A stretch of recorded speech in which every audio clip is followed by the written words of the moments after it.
शांति।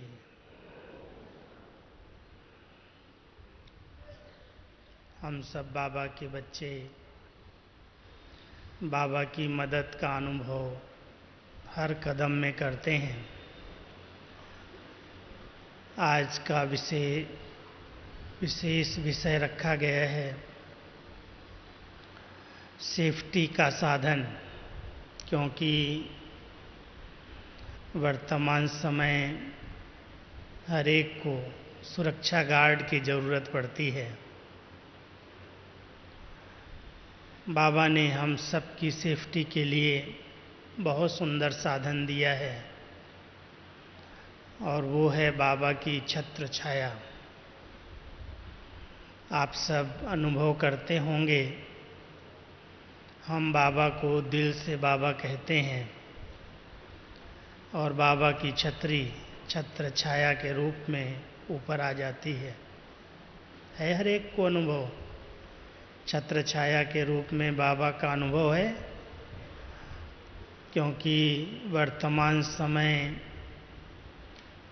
अति की ओर हर चीज़ जा रही है।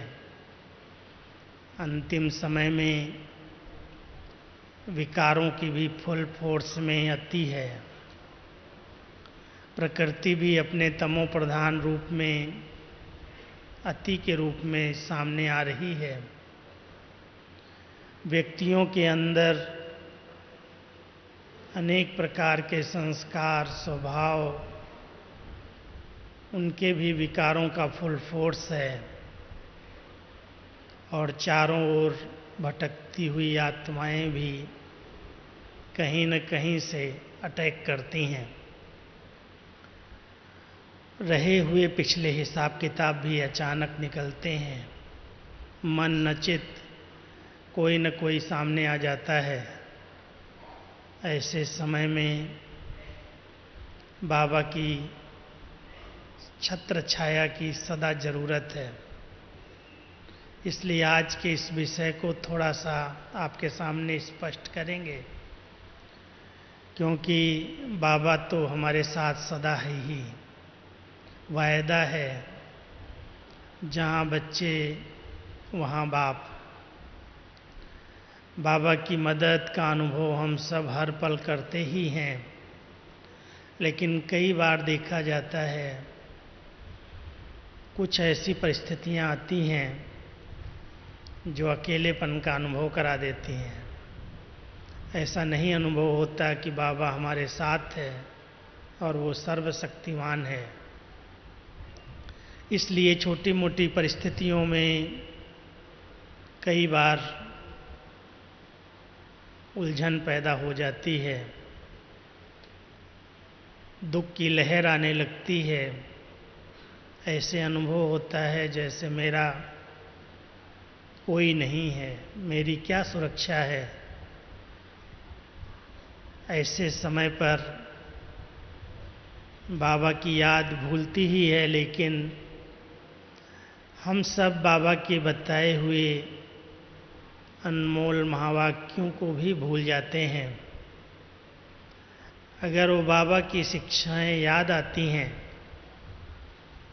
तो बाबा की याद माना बाबा की शिक्षाओं की याद, बाबा की श्रीमत की याद, तो उस याद के आधार से बाबा के साथ का मदद का अनुभव होने लगता है और फिर से वो शक्ति सामने आ जाती है जो हम उन परिस्थितियों को सहज पार कर सकते हैं।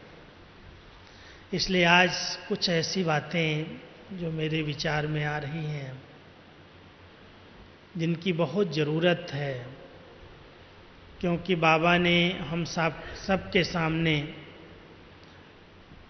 श्रीमत और मर्यादाओं की लकीर खींच करके दी है। शास्त्रों में भी दिखाया है कि लक्ष्मण ने रेखा खींच करके दी और संकल्प दिलाया कि इस रेखा का उल्लंघन नहीं करना। अगर इससे थोड़ा सा भी बाहर निकलेंगे तो कुछ भी घट सकता है, कोई भी दुर्घटना हो सकती है। तो वो तो यादगार में हम सब ने सुना ही है, देखा ही है कि अगर सीता ने थोड़ा सा भी रेखा को पार किया तो कितने दुख और शोक का अनुभव करना पड़ा। यहाँ पर भी बाबा ने हम सबको छत्र छाया दी है और कहता है बच्चे सदा इस छत्र छाया के नीचे रहना। अमृत वेले रोज एक दृश्य इमर्ज करो अपने सामने। जब आँख खुलती है तो उस आँख खुलते ही एक दृश्य सामने आना चाहिए कि बाबा का वरदानी हाथ बहुत बड़े रूप में मेरे मस्तक पर आ गया है और वो छत्र छाया के रूप में सदा मेरे साथ है। मस्तक पर जब वरदानी हाथ का अनुभव होने लगता है तो आत्मा बिल्कुल निश्चिंत और निर्भय हो जाती है। किसका साथ है, किसका हाथ है। लेकिन इसके साथ साथ बाबा ने एक बहुत सुंदर सेफ्टी का कवच दिया है और वो सेफ्टी का कवच है हर एक ब्राह्मण आत्मा को अपने साथ शुद्ध संकल्प का घेरा, बहुत पॉजिटिव विचारों का घेरा इमर्ज रखना चाहिए। क्योंकि कई बार हमारे कमज़ोर नेगेटिव संकल्प ही हमारे लिए विघ्न रूप बन जाते हैं, प्रॉब्लम खड़ी हो जाती हैं। इसलिए हर एक ब्राह्मण आत्मा के साथ बहुत श्रेष्ठ और शुद्ध संकल्प की लाइट की ज़रूरत है। इसलिए कोई भी ऐसा साधारण और नेगेटिव संकल्प ना आए कि पता नहीं ऐसा न हो जाए, वैसा न हो जाए। बहुत सारे ऐसे साधारण संकल्प हम इमर्ज करके और अपने लिए ही कुछ न कुछ मुसीबत पाल लेते हैं, खड़ा कर लेते हैं। इसलिए हर एक ब्राह्मण आत्मा को बाबा ने शुद्ध संकल्पों की लाइट दी है, लाइट का घेरा दिया है और कहता है बच्चे सदा सकारात्मक चिंतन, पॉजिटिव थिंकिंग, अच्छे अच्छे विचार करो। क्यों? क्योंकि हम सबको बाबा ने बड़े सुंदर ज्ञान और योग के राज सुनाए हैं और जब ज्ञान और योग इमर्ज रूप में, प्रूफ के रूप में हमारे जीवन में आ जाता है तो ज्ञान और योग की शक्ति के आधार से हम अपने संकल्पों को सदा पॉजिटिव रख सकते हैं। और सबसे सुंदर ज्ञान की पॉइंट्स जो बाबा ने हम सबको दी हैं कि ये ड्रामा कल्याणकारी है। इस कल्याणकारी ड्रामा में हर एक सीन के अंदर कोई न कोई राज कल्याण का छिपा हुआ है, क्योंकि इसका डायरेक्टर, इसका क्रिएटर वो भी कल्याणकारी है। इसलिए बच्चों का कल्याण हो ऐसी कोई सीन सामने नहीं आएगी। भले पर्दे के ऊपर वो गलत सीन, नेगेटिव सीन सामने दिखाई दे रही है, लेकिन उस सीन के पीछे भी कोई न कोई कल्याण छिपा हुआ है। इस स्मृति के साथ इस ड्रामा के रहस्य को समझ करके अपनी स्थिति को बिल्कुल निश्चिंत और बेफिक्र बना करके आने वाली परिस्थितियों का सामना कर लेना और अपने एक रसासन पर स्थित होकर के खेल की रीति से उस दृश्य को देखना, इसके लिए ज्ञान का प्रूफ बनना होगा। ज्ञान को इमर्ज रखना होगा कि हमारा साथी स्वयं सर्वशक्तिमान बाप है, वो सदा समर्थ है और उसके हम सब बच्चे हैं, उसको हम सब ने जीवन दी है। इसलिए अगर कोई बातें छोटी मोटी आ भी रही हैं, परीक्षाएं, परिस्थितियां पार हो जाएंगी, कोई बात बड़ी नहीं है। ध्यान ये रखना है ब्राह्मण जीवन में कोई भी बात को सोच सोच करके बड़ा नहीं बनाओ। सोचने से और वर्णन करने से वो बात बहुत बड़ा रूप ले लेती है। अगर बड़े से बड़ी बात भी आ जाए, कुछ नहीं है, नथिंग न्यू, तो सहज उसको आप पार कर सकते हैं। इसलिए सोचने की कला, चिंतन करने की कला, बहुत अच्छे अच्छे शुद्ध संकल्पों में रमण करने की कला अगर किसी ब्राह्मण आत्मा को आ गई तो कोई भी बात उसके लिए ऐसा महसूस नहीं होती कि पता नहीं अभी क्या हो जाएगा, असुरक्षा का अनुभव नहीं होता। इसलिए सदा सुरक्षित वही रह सकते हैं जिनके पास बहुत श्रेष्ठ संकल्पों का खजाना है, शुद्ध संकल्पों का खजाना है। जैसे स्थूल रूप में किसी के पास धन होता है, संपत्ति होती है, तो कोई भी बात, महंगाई बढ़ती है, कोई भी परिस्थिति होती है, कहता कोई परवाह नहीं करो, हमारे पास सब स्टॉक है, सब प्रकार की संभाल हो सकती है, डरने की और घबराने की बात नहीं है, क्योंकि मेरे पास सब कुछ संपन्न है। ऐसे ही अगर ब्राह्मण जीवन के पास, हम ब्राह्मण आत्माओं के पास शुद्ध संकल्पों का, ज्ञान का, शक्तियों का, गुणों का, चरित्र का खजाना है, तो कोई भी बात हिला नहीं सकती है। कैसी भी परिस्थिति आए, कैसा भी पेपर आए, उसमें हम अपने आप को सुरक्षित रख सकते हैं।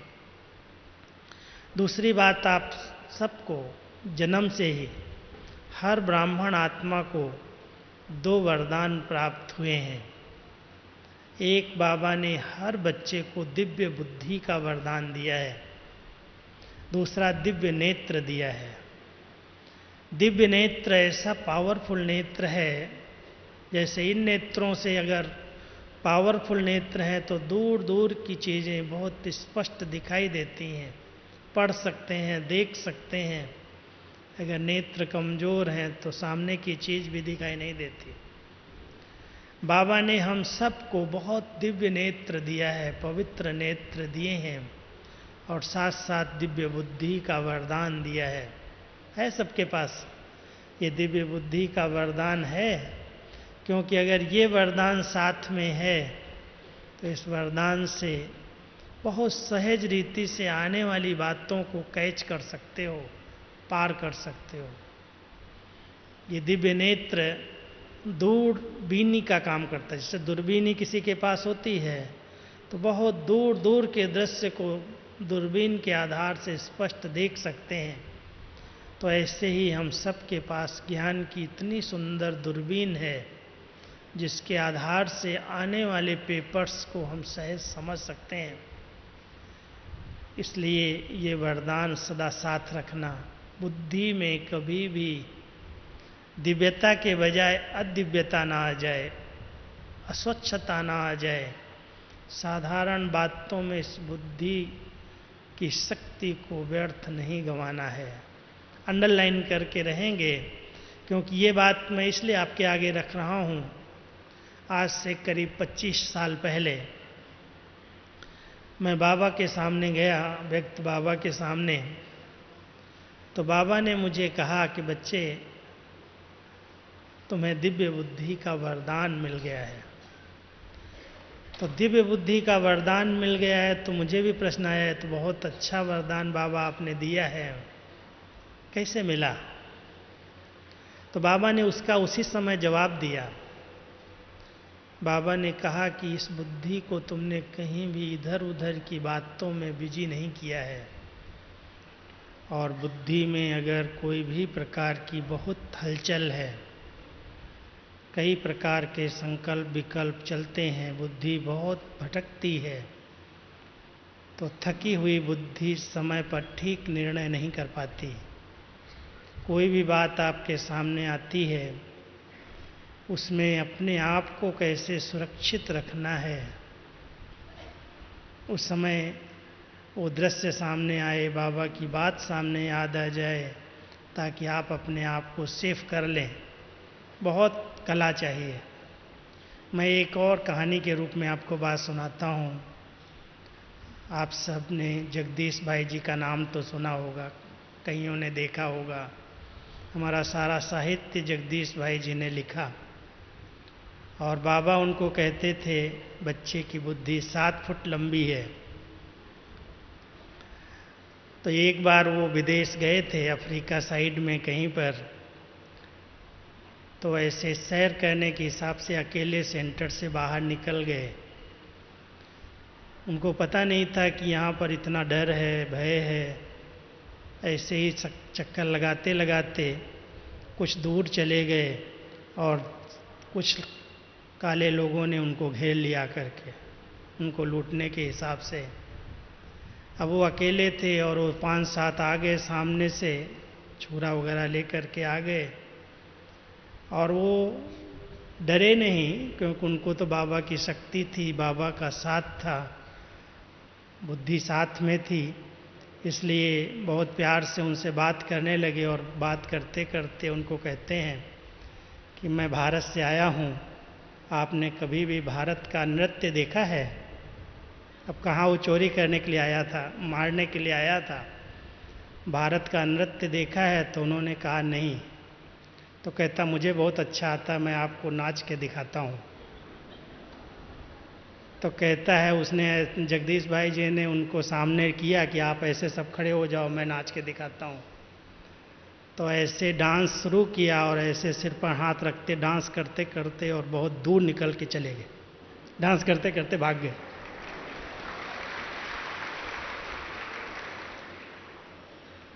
समय पर बुद्धि ने काम किया, वो डरे नहीं, लेकिन उस बात को उन्होंने यहाँ सुनाया था क्लास के बीच में, इसलिए याद आ गई कि जिसके पास बुद्धि है, समय पर साथ देती है, क्या करना है क्या नहीं करना है, तो वो परिस्थिति के अंदर अपने आप को डरने और घबराने की बजाय सेफ कर लेता है। ये सुरक्षा है। इसलिए हर एक के पास ये दिव्य बुद्धि बहुत जल्दी जल्दी उत्तेजित न हो जाए, गुस्सा ना आ जाए, क्योंकि लोग तो गुस्सा दिलाने वाले सामने रहते ही हैं। अचानक आप जा रहे हैं और आपको गाली देने लगते हैं, उल्टा बोलने लगते हैं, कभी हाथ चलाने की कोशिश करते हैं, और आपने उसका रिस्पॉन्ड अगर क्रोध में दे दिया तो क्या होगा? तो गुस्से से गुस्सा टकरा जाएगा। कई बार बाबा कहता ना, एक में भूत आता है, सामने वाले में भी भूत आ गया तो दोनों भूत आपस में लड़ जाएंगे, इसलिए एक में भूत आया दूसरा शांत हो जाए।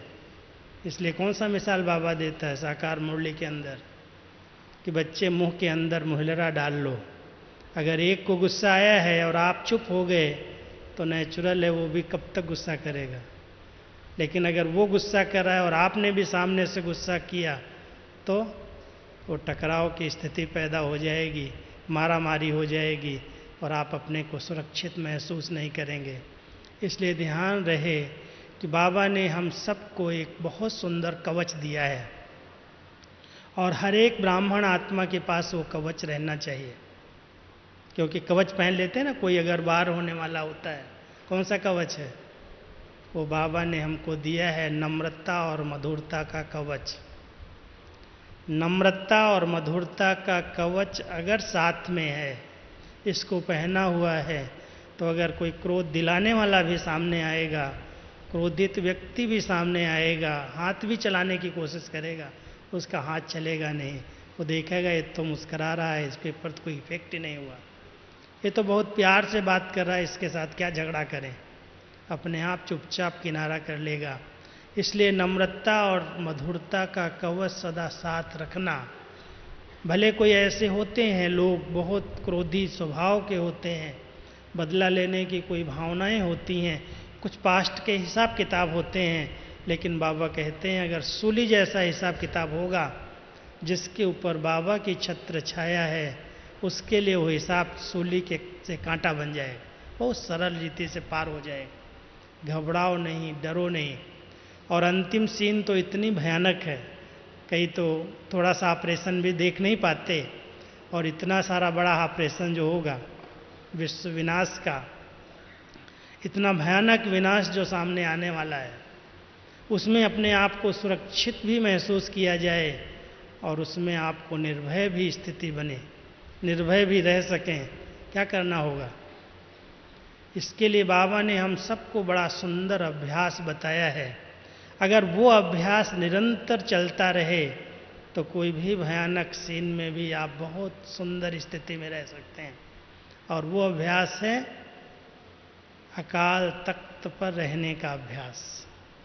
आत्मा इस भ्रकुटी आसन पर है, अकाल तख्त नसीन है, जब समय मिले, जब कोई कार्य से निवृत्त हो जाओ, भ्रकुटी आसन पर बैठ जाओ, इससे देह से डिटैच हो जाओ। आप अनुभव करेंगे कि मैं आत्मा काल हूँ, कोई काल मुझे खा ही नहीं सकता। भय किस चीज़ का करना। तो जितना अभ्यास हम अकाल तख्त नसीन स्थिति में रहने का करते हैं, उतना निर्भय स्थिति स्वतः बन जाती है और बाबा की मदद का साथ का अनुभव होने लगता है। साथ साथ एक बहुत जरूरी आवश्यक समय प्रमाण, हर एक ब्राह्मण आत्मा को सबकी दुआओं का स्टॉक जमा करना है, कुछ भी हो जाए, कैसे भी, क्योंकि दुआएं समय पर बहुत साथ देती हैं, मदद करती हैं, हमारी सुरक्षा करती हैं। कोई भी बात आ जाए, कैसी भी बात बड़े से बड़ी आए, चाहे माया की आए, चाहे प्रकृति की आए, चाहे कोई व्यक्ति से आए, चाहे भटकती हुई आत्माओं से आए, लेकिन अगर मेरे पास दुआओं का स्टॉक है। हम सब जानते हैं कि हमारे माता पिता की दुआएं, शिव बाबा और ब्रह्मा बाबा माता पिता हैं, उनकी दुआएं हम तभी लेते हैं जब हम उनकी श्रीमत का कदम कदम पर पालन करते हैं। उनकी दुआओं के आधार से हम बड़े खुश नसीब अनुभव करते हैं। कोई कुछ भी करे मेरे लिए, उसका कोई प्रभाव नहीं पड़ सकता, क्योंकि उसकी दुआएं मेरे साथ हैं। इसलिए माता पिता की दुआएं हैं, और जो निमित्त आत्माएं हैं, हमारी दादियां हैं, बड़े हैं, अगर हम सदा उनके आज्ञाकारी सपूत बन कर के रहे हैं, सदा सेवा में हाजिर रहे हैं, कभी उनको डिसरिगार्ड नहीं किया, कोई उनकी बात को कट नहीं किया, सदा सेवा में हाजी का पाठ बजाया है, तो उनकी बहुत सूक्ष्म, भले ऊपर से थैंक्स न मिली हो, लेकिन अंदर से उनका प्यार, उनका स्नेह, उनकी दुआएं हमारे को बहुत हेल्प करती, बहुत मदद करती हैं। और ऐसे अनुभव होता है, ये बात आई और बहुत सहज पार हो गई, ये कोई बात ने मुझे हिलाया नहीं, डगमग नहीं किया, क्योंकि दुआओं का स्टॉक फुल है। तो हर एक चेक करना, इस ब्राह्मण जीवन में क्या मुझ आत्मा के पास जितनी आत्माएं हमारे संबंध संपर्क में हैं, चाहे वो निमित्त बड़े हैं, चाहे साथी सहयोगी हैं, चाहे छोटे हैं, सबको मेरे द्वारा ऐसी सुख की अनुभूति हो, ऐसे स्नेह की अनुभूति हो, ऐसी प्राप्तियां हों जो उसके दिल से मेरे प्रति दुआएं निकलें। कोई भी आत्मा मुझ आत्मा को भूले चूके भी बद दुआ न दे। बद दुआ बहुत नुकसान करती है। इसलिए हर एक ब्राह्मण जीवन में, इस जीवन के अंदर एक लक्ष्य रख करके चलो कि मुझे तो सबकी दुआएं जमा करनी है, स्टॉक चाहिए, और इसके द्वारा आप सुरक्षा का अनुभव कर सकते हैं, निश्चिंतता का अनुभव कर सकते हैं, और साथ साथ बहुत अच्छी डबल लाइट स्टेज चाहिए। जितनी जवाबदारियां हैं, जितने बोझ हैं, क्या हम अपने सब बोझ बाबा को समर्पित करते, अपने को हल्का रखते हैं, या चिंता लगी रहती, ये है, ये है, ये है, ये है, सबका काम तो बाबा कर देता, मेरा ही नहीं करता। कई लोग ऐसे ऐसे संकल्प करते हैं, बोल भी देते हैं, लेकिन बाबा कहता है, बच्चे तुम मुझे अपनी जवाबदारियां सौंप करके तो देखो, सच्चे दिल से सौंपो, ऊपर ऊपर से नहीं। अगर सच्चे दिल से बाबा कहा और बाबा को अपनी जवाबदारी ऐसे सौंप दी, तो बाबा उसको एकदम लाइट बना देता है। इस ब्राह्मण जीवन में अगर कोई बोझ लेकर के चलता है, तो एक हंसी की बात आपको सुनाता हूँ। कहते हैं एक यात्री यात्रा करने के लिए चला, यात्रा पर था, उसके पास एक गठरी थी, सामान था, तो जिस साधन से वो जा रहा था उस साधन पर खुद बैठ गया और गठरी को सिर पर रख लिया। तो लोगों ने कहा, अरे भाई क्या कर रहे हो, कम से कम आराम से तो बैठो, ये गठरी तो उतार के रख दो। गठरी कहता, गठरी में बोझ है, गाड़ी में कैसे रखूं। आप सोच सकते हो कि अगर वो बोझ आपने रखा नहीं और अपने ऊपर रख लिया, तो आप यात्रा का आनंद ले सकते हो। जब आप रूहानी यात्री हो, बाबा कहता है, बच्चे मैं तुमको अपनी गोदी में बिठा करके यात्रा करा रहा हूँ, तो गोदी में बैठा हुआ बच्चा अपने ऊपर कोई गठरी रख करके बैठेगा क्या। इसलिए कोई भी बात की जवाबदारियाँ, कोई भी टेंशन, ये है, ये है, ये है, गठरी बांध करके अपने सिर पर नहीं रखो, दे दो बाबा को, लेने के लिए तैयार है। कहता है बच्चे यही तो समय है संगम का जब मैं तुम बच्चों का सर्वेंट बनता हूँ। अब इतना बड़ा सर्वेंट बन करके हमारे साथ है, फिर भी हम सब अपने ऊपर कुछ न कुछ जवाबदारियों की गठरी ले करके और अपने को बस तनाव में रखते हैं, दुखी होते रहते हैं, ऐसा हुआ, ऐसा हुआ, ऐसा हुआ। अगर आप लाइट रहना सीखना है तो बाबा कहता है देखो अपनी दादियों को। हमारी दादी जी, प्रकाशमणि दादी जी थी, लोग कहते थे दादी इतनी बड़ी संस्था है, इतनी कुमारियाँ हैं, इतना बड़ा जवाबदारी है, आपको टेंशन नहीं होता, आपको नींद आती है? दादी कहती नींद, मैं अपने कमरे में जाती हूँ, बिस्तर पर ऐसे गई, बाबा को कहती बाबा गुड नाइट, और 1 मिनट में सो जाती हूँ। मेरी क्या चिंता, मेरा यज्ञ है क्या? जिसका यज्ञ है वो जाने। बाबा बैठा है, बाबा का यज्ञ है, बाबा के बच्चे हैं, बाबा खिलाने वाला है। इतना निश्चिंत स्थिति में रह करके यज्ञ को चलाया, कभी भी टेंशन नहीं लिया ऐसा होगा वैसा होगा। बाबा जब करण करावनहार है, उसका यज्ञ है, उसके बच्चे हैं, तो मैं क्यों चिंता लूँ। तो बाबा ने इन दादियों को हमारे आगे एग्जाम्पल रखा है। कितनी सारी बातें होते हुए भी कभी भी नहीं कहती मेरी कोई जवाबदारी है, सब बाबा है, बाबा बैठा है, बाबा करा रहा है। लाइट हो करके चल रहे हैं, और लाइट के 2 अर्थ हैं। एक लाइट है हल्कापन, बहुत हल्का, बोझ नहीं किसी चीज़ का, हल्की चीज़ ऊपर उड़ सकती है। ऐसे योग में बैठो, आप कोई भारीपन लेकर के बैठो, कभी भी आपको सूक्ष्म मतन का अनुभव नहीं होगा। फरिश्तों की दुनिया क्या होती है शायद कई ब्राह्मणों ने अभी अनुभव नहीं किया, क्योंकि कोई न कोई बोझ लेकर के यही चिंतन करते रहते। अगर उस लाइट की दुनिया का अनुभव करना है तो लाइट बनना पड़ेगा, हल्का बनना पड़ेगा।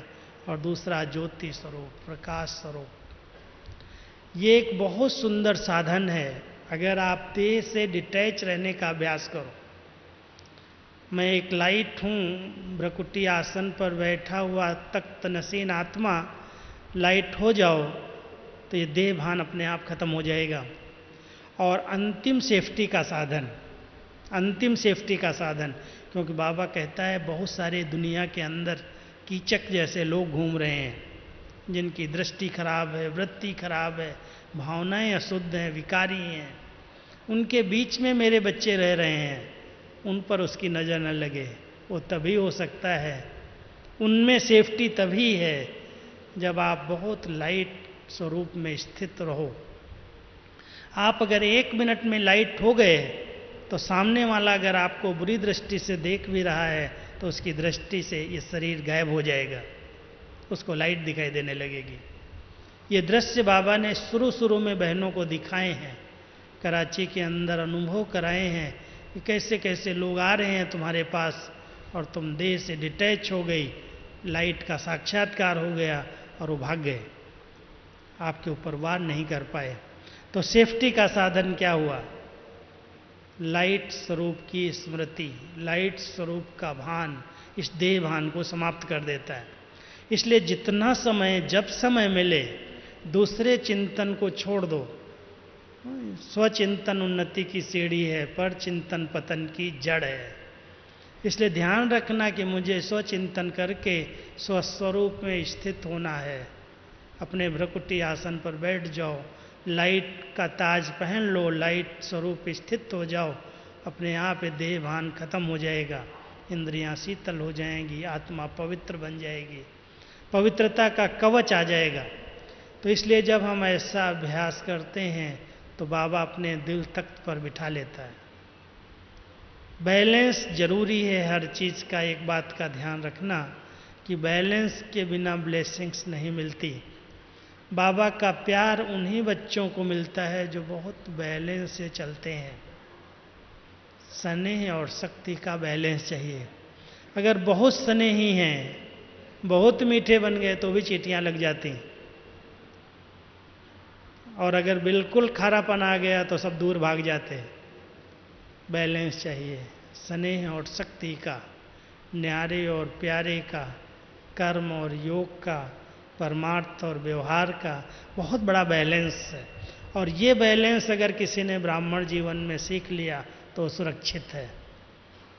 जहाँ पर कोई चीज़ की अति हो जाती है वहाँ नुकसान होता है, वहीं पर माया का वार होता है।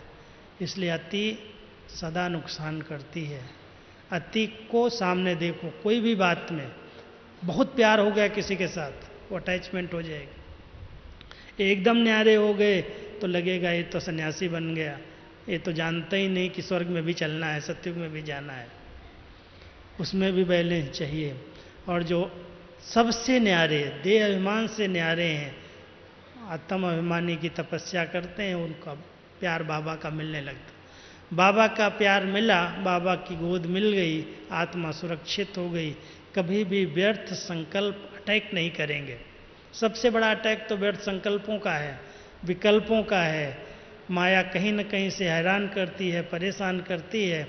अगर आत्मा अपने शुद्ध संकल्प में आत्मिक स्थिति में रहती है तो उसको पार कर लेती है। इसलिए बैलेंस बहुत बड़ी कला है।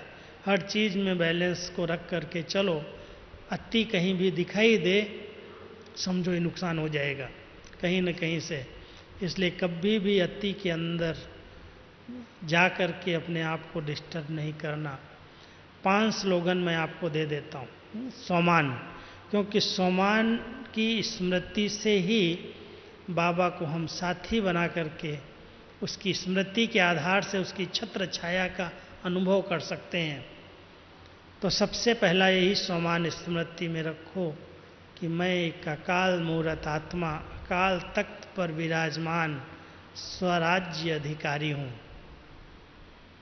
ये बहुत ऊंचा सोमान है। और जो सवेरे से रात तक इस सोमान में रहते हैं बहुत लाइट रहते हैं, देह भान से और व्यर्थ से बहुत मुक्त रहते हैं।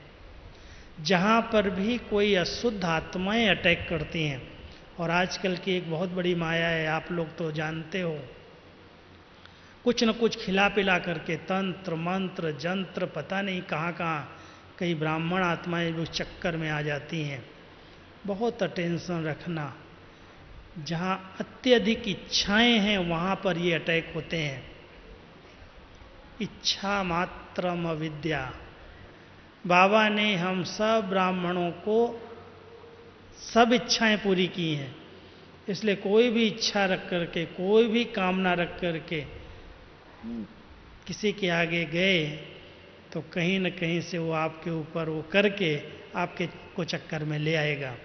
फिर उस चक्कर को से निकलने के लिए और चक्कर में आते जाते, इसके छड़वा लो, इसके पास जाना, उसके पास जाना, और फिर उसके चक्कर में आते आते अपना समय, अपनी शक्तियाँ, अपनी एनर्जी कितनी वेस्ट जाती है। कहाँ भगवान मिला है, कहाँ सर्वशक्तिमान हमारा साथी है, और कहाँ पर ओझों के पीछे, झाड़ फूँक करने वालों के पीछे अपना टाइम वेस्ट कर रहे हैं, अपनी एनर्जी गंवा रहे हैं। क्यों नहीं हम बाबा के साथ इतना कंबाइंड हो जाएं, स्वस्वरूप की स्मृति के आधार से। बाबा ने सब इच्छाएं हमारी पूरी की हैं, कोई कामनाएं नहीं हैं। अगर कोई भी कामना रख करके, कोई भी इच्छा रख करके किसी के पास भी आप गए तो कहीं न कहीं कुछ न कुछ चक्कर में आ जाएंगे। इसलिए बाबा कहते हैं, बच्चे संगम युग पर कुछ भी नहीं चाहिए, इच्छा मात्रम अविद्या। मुझे कुछ नहीं चाहिए, न मान चाहिए, न शान चाहिए, न तुम्हारी चीज़ें चाहिए, न तुम्हारी सौगात चाहिए, कुछ नहीं चाहिए। अगर चाहिए है, चाहना है, तो चाहना वाला कभी भी सामना नहीं कर सकता है, कामना वाला कभी सामना नहीं कर सकता है। इसलिए इस बात को अंडरलाइन करना है कि बाबा आपने मुझे सब कुछ दे दिया। अंदर से यह बात आनी चाहिए, जैसे ब्रह्मा बाबा के अंदर से बात आ गई, पाना था सो पा लिया, काम क्या बाकी रहा, छोड़ दिया सब कुछ, कुछ नहीं चाहिए, पैसे की परवाह नहीं, बिजनेस की परवाह नहीं, पा लिया, बस मिल गया जो ढूंढ रहे थे। जब बाबा मिल गया, जब बाबा के हम हो गए, जब उसने हमारी सब इच्छाएं पूरी कर दी, कोई तमन्नाएं नहीं रही। अगर तमन्नाएं हैं, इच्छाएं हैं, तृष्णाएं हैं, तो जरूर भटकती हुई आत्माएं हैं, कहीं न कहीं अटैक करेंगी। इसलिए जो आत्मा बिल्कुल इच्छा मात्र में विद्या है, बाबा आपने मुझे सब कुछ दे दिया, 2 रोटी तो खिलाओगे ही, भूखा तो नहीं सुलाओगे। हाँ, सुलाएगा भूखा? इसलिए क्यों किसी के पीछे भाग रहे हैं, ये देगा वो देगा, ये साधन चाहिए वो साधन चाहिए। जो दिया है तूने बहुत कुछ दिया है, और जो जरूरी होगा वो आ जाएगा, मैं क्यों किसी के पीछे भटकूं। इतना अंदर से तृप्त, संतुष्ट, अनासक्त वृत्ति वाली आत्मा किसी का भी सामना कर सकती है, और नहीं तो कहीं ना कहीं चक्कर में आ जाएगी। उसने वो खिला दिया, उसने वो कर दिया, उसके पीछे वो भटक रही है, फिर इधर जाओ उधर जाओ, अपना समय, एनर्जी, पैसा सब बर्बाद है। इसलिए बहुत अटेंशन, संगम युग का ये संकल्प, ये समय बहुत वैल्यूबल है, इसको व्यर्थ नहीं जाने देना। सदा एक बहुत सुंदर सम्मान बाबा हम सबको देता है, हे मेरे बच्चे तुम मेरे साथ कंबाइंड हो। भगवान के साथ हम कंबाइंड हैं, शिव शक्ति हैं, पांडव पति के साथ पांडव कंबाइंड हैं, वो अलग नहीं है मेरे साथ, मेरे से हो ही नहीं सकता अलग। तो अगर ऐसा बाबा को कंबाइंड बन करके रखते हैं, बना करके रखते हैं, तो कोई अपनी कमी भी है, कमजोरी भी है, संस्कार भी है, वो अपने आप निकल जाएगा। अपने आप बाबा जाने है तो ठीक करेगा, वो हमारे साथ है। तो साथी को, सर्वशक्तिमान बाबा को साथ रख करके अपनी कमी कमजोरियों का अधिक चिंतन नहीं करो। अधिक चिंतन भी वो बीमारी को ले आता है, बीमारी का अधिक चिंतन करने वाला और बीमार पड़ जाता है। इसलिए ऐसे कोई भी बीमारी का चिंतन न करके, बाबा हमारा साथी है, वो सर्वशक्तिमान है और वो मेरे साथ साथ कंबाइंड है। और तीसरा सम्मान है कि मैं कलप कलप बाबा आपका विजयी बच्चा हूँ। विजय मेरा जन्म सिद्ध अधिकार है, और मैं नहीं विजयी बनूंगा तो कौन बनेगा। इसलिए इस नशे में, इस सम्मान को स्मृति में रख करके कि मैं तो विजयी हूँ, और मैं इस सृष्टि मंच पर, इस ब्राह्मण परिवार में भी अच्छे से अच्छा पार्ट प्ले करने वाला मैं हीरो पार्टधारी हूँ। अपने पार्ट को देखो, कितना श्रेष्ठ वंडरफुल पार्ट है कि हमारा भगवान के साथ पार्ट है। नई दुनिया की स्थापना के लिए हम उसके साथी हैं, सहयोगी हैं, मददगार हैं। और फिर 5वां सम्मान आता है, मैं बालक शुभ मालिक हूँ, बाबा के दिल तख्त का भी मालिक हूँ, और फिर भविष्य तख्त का अधिकारी हूँ। इसलिए अगर संगम युग पर बाबा के दिल तख्त पर हम रहते हैं, बाबा की आज्ञाकारी सपूत बन करके दिल तख्त को जीत लेते हैं, तो भविष्य तख्त कहाँ जाएगा, वो तो मिलेगा ही, उसकी चिंता क्यों करूं। तो 5 सम्मान याद रखना। एक, मैं अकाल मूर्त आत्मा हूं। दूसरा, मैं बाबा का दिल तख्त नसीन बच्चा हूं, बालक सो मालिक हूं। तीसरा, मैं बाबा के साथ कंबाइंड हूं। चौथा, मैं हीरो पार्टधारी हूं। और 5वां, मैं बाबा विजयी रतन हूं। विजय हमारा जन्म सिद्ध अधिकार है। तो ये 5 सम्मान स्मृति में रख करके जो आत्माएं चलती हैं, रहती हैं, उनके ऊपर बाबा की याद की छतरी बनी रहती। कैसे याद रहेगी? बाबा कहता है तुम मुझे याद करो, मैं तुम्हारे साथ साथ हूँ, छत्र छाया के रूप में हूँ। तो याद करने के लिए कोई न कोई नया सम्मान ले लो। और 4 स्लोगन मैं सुना करके क्लास को रुकूंगा। ध्यान देना, बहुत ज़रूरी हैं वो स्लोगन्स। एक, बाबा कहता है अगर तुम मुझे मेरी मदद का अनुभव करना चाहते हो तो सदा ध्यान रखना, मैं ऐसे मदद नहीं करता हूँ। हिम्मत तुम्हारी तो मदद मेरी। हिम्मत का कदम एक आप बढ़ाओ आगे, तो मैं 1000 गुना मदद करने के लिए बंधा हुआ हूँ। बाबा मदद करेगा, हो जाएगा। बाबा तो मदद जरूर करेगा, ऐसे नहीं करेगा वो, मांगने से तो कभी नहीं करेगा। लेकिन अगर हिम्मत नहीं छोड़ी, हिम्मत किया, तो बाबा मदद के लिए भाग करके आ जाएगा। तो इसलिए हिम्मते बच्चे मदते बाप, हिम्मत का मेरा कदम और 1000 गुना मदद बाप की। दूसरा है, निश्चय में विजय है। कभी भी अपने आप में, बाप में, बाबा के ज्ञान में, अपने इस ब्राह्मण परिवार में, ड्रामा में संशय ना आए। पता नहीं कैसे हैं, क्या है, बाबा का कैसा पार्ट है, समझ में नहीं आता। अगर जरा भी कहीं संशय आ गया तो बाबा कहता संशय बुद्धि विनशयंती, निश्चय बुद्धि विजयंती। विजय हमारा जन्म सिद्ध अधिकार तभी है जब हम अपने आप में विश्वास रखते हैं, संपूर्ण निश्चय बुद्धि है कि हमने ही तो कलप कलप विजय पाई है, हमको ही भगवान ने ऐसा बनाया है। और तीसरी बात है, जहाँ दृढ़ता है वहाँ सफलता है। अगर किसी भी कार्य में सफलता नहीं मिल रही है तो अपने अंदर झांक करके देखो, मेरे संकल्पों में वो पावर है, दृढ़ता है, मरेंगे मिटेंगे लेकिन करके छोड़ेंगे।